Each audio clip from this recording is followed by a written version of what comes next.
Kamar yadda kuka sani dai kun san Nura Mustapha waye Allah ya mai rasuwa.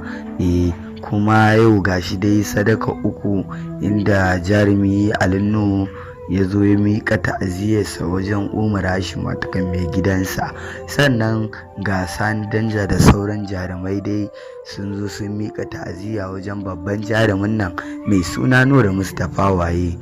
Allah Ubangiji ya ji kansa, Allah ya gafarta masa. Kuma shi wannan jarumi watakan Nura Mustapha waye an ce ba shi da wata rashin lafiya da ya ko wani wannan, kawai dai ajali ne ya zo sai an tafi, inda Allah ya kira dole a tafi.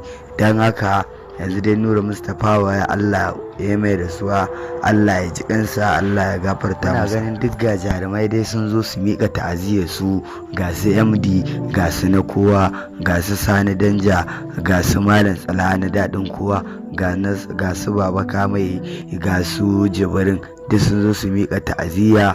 Allah Ubangiji ji kan Nura Mustapha waye, Allah ya gafarta masa, Allah ya sa aljanna ce mako masa.